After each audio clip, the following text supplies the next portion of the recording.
കൈവിടുമോ? ഒരു നാളും മറക്കുമോ? ഞാൻ നിന്നെ കൈവിടുമോ? ഒരു നാളും മറക്കുമോ? ആര് മറന്നാലും മറക്കാത്തവൻ, അന്ത്യത്തോളം കൂടെയുള്ളവൻ. ആര് മറന്നാലും മറക്കാത്തവൻ, അന്ത്യത്തോളം കൂടെയുള്ളവൻ.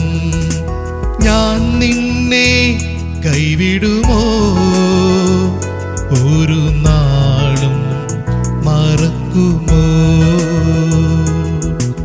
ഞാൻ നിന്നെ കൈവിടുമോ? ഒരു നാളും മറക്കുമോ?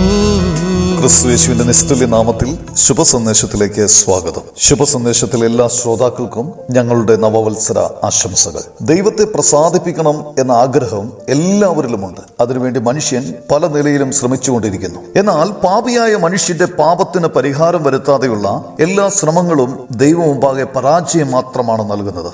ലോകം മനുഷ്യന്റെ പാപത്തിന്റെ ഫലങ്ങളാൽ നിറഞ്ഞിരിക്കുന്നു. സാത്താന്റെ അടിമത്തത്തിൽ നിബന്ധിച്ചിരിക്കുന്ന മാനവജാതിയെ സ്വതന്ത്രരാക്കുവാൻ യാതൊരു മതസംഹിതയ്ക്കോ ഇസങ്ങൾക്കോ പ്രത്യയ ശാസ്ത്രങ്ങൾക്കോ സാധ്യമല്ല. എന്നാൽ പാപത്തിന്റെയും സാത്താന്റെയും ശക്തിയിൽ നിന്ന് മനുഷ്യനെ വിടുവിക്കുവാൻ ദൈവം സ്വർഗത്തിൽ നിന്ന് അയച്ച രക്ഷകനാണ് കർത്താവായ യേശു ക്രിസ്തു. തന്റെ ഏകപുത്രനെ ലോകത്തിലേക്ക് അയച്ചത് ദൈവത്തിന്റെ സ്നേഹത്തിന്റെ മഹാത്മ്യം കൊണ്ടാണ്. കർത്താവായ യേശു ക്രിസ്തു ജഡാവതാരം ചെയ്ത് ദാസരൂപം സ്വീകരിച്ചു. ദൈവമായിരിക്കെ പൂർണ്ണ മനുഷ്യനായി ഈ ലോകത്തിലേക്ക് വന്നു. മഹത്തായ പ്രവൃത്തികൾ ചെയ്തു. ലോകത്തിന് ഏറ്റവും ശ്രേഷ്ഠമായ ഉപദേശങ്ങൾ നൽകി. ഒടുവിൽ സർവ്വ മാനവജാതിയുടെയും രക്ഷയ്ക്കായി ക്രൂശിൽ യാഗമായി തീർന്നു. മനുഷ്യന്റെ പാപഭാരം തന്റെ ചുമലിൽ വഹിച്ച് മനുഷ്യന് പകരമായി ക്രൂശിൽ മരിച്ചു. തിരുവെഴുത്തുകളിൻ പ്രകാരം അടക്കപ്പെട്ട് മൂന്നാം ദിവസം മരിച്ചവരുടെ ഇടയിൽ നിന്നും ഉയർത്തെഴുന്നേറ്റു. ഇന്ന് യേശുക്രിസ്തുവിൽ വിശ്വസിക്കുന്നവർക്ക് പാപക്ഷമ ലഭിക്കുന്നു. അവർ ദൈവത്തിന്റെ മക്കളായിത്തീരുന്നു. നിത്യമായ നരകത്തിൽ നിന്ന് വിടുവിക്കപ്പെട്ട് രക്ഷിക്കപ്പെടുന്നു. ഇന്ന് നിങ്ങൾ ഈ ശുഭസന്ദേശം,